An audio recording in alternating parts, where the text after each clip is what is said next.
Now we'll go back to the southwest and to Cornwall and have a look at one of the places where the tin miners dwelt.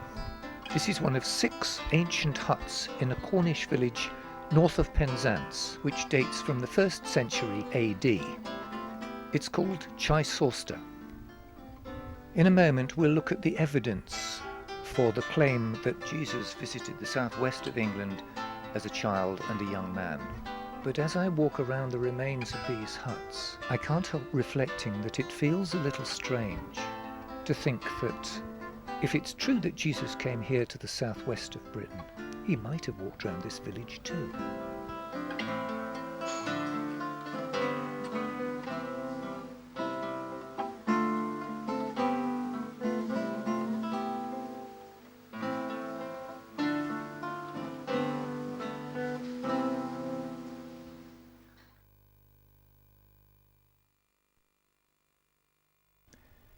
One of the most convincing pieces of hard evidence supporting the claim that Jesus visited this part of the world when he was young are what are known as tunic crosses that are carved out of granite slabs and that date from the 1st century AD.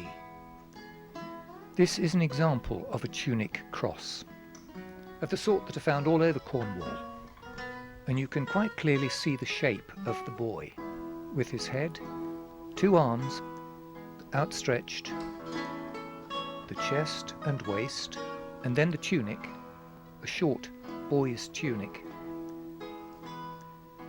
and the 2 legs underneath.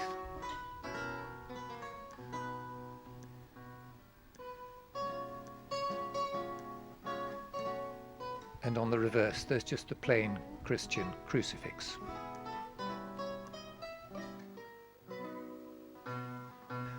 Of course, we're not going to be able to supply what many will require as hard evidence to prove that in ancient time those feet did indeed walk upon England's mountains green. But there are many communities in Somerset, Devon and Cornwall who believe it and have built it into their local culture and tradition.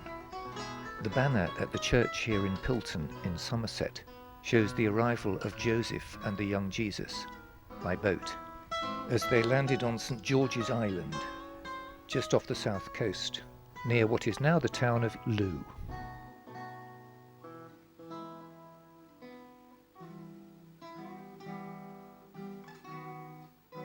Legend has it that Joseph and Jesus were able to land on the island in a storm and were thus able to avoid shipwreck. Jesus is also said to have stayed on the island for several days on a later visit. I'm now standing on the south coast just west of the town of Looe, and behind me is St. George's Island. And a few hundred yards to the east, just behind me over there, is the town and river of Looe. And the coat of arms of Looe shows exactly the same thing as the Pilton banner, Jesus and Joseph arriving in the boat. But undoubtedly, of all the places we've visited, the most powerful force of Christian tradition amongst all the legend is found here in Glastonbury. This is Glastonbury Tor, which affords a wonderful view because these are the Somerset levels, which until some 400 years ago were covered by the sea.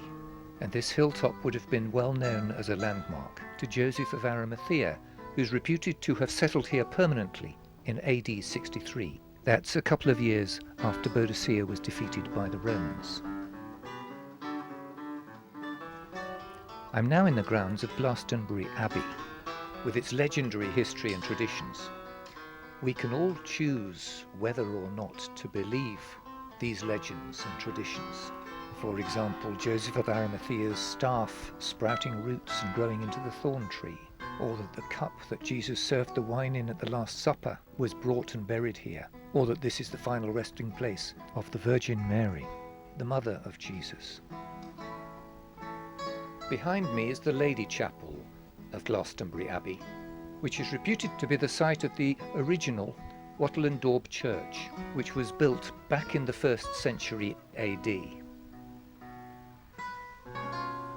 Some people believe it was built by Jesus himself when he lived here in his early 20s. The original was totally destroyed by a fire.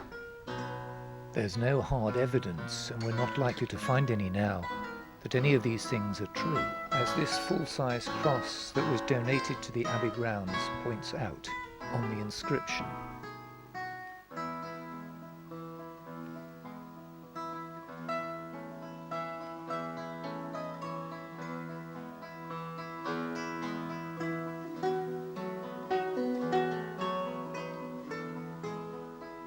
It's up to us whether or not we choose to believe these legends.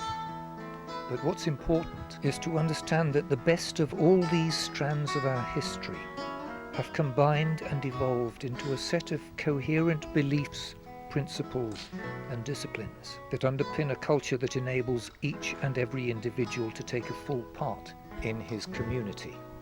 And that's why the British people are prepared to fight tooth and nail to preserve them when they are under threat, as they have been so frequently since King Lucius declared Britain to be a Christian country, less than 100 years after Boadicea died and Joseph of Arimathea arrived. When the people of Cornwall learnt from Joseph of Arimathea what had happened to Jesus of Nazareth, that's when they made the tunic crosses, in memory of the young man that they had taken to their hearts when he lived amongst them. They've been dated as having been put up in the 1st century AD. And that's why to answer yes to the question Blake poses in his poem Jerusalem is so inviting.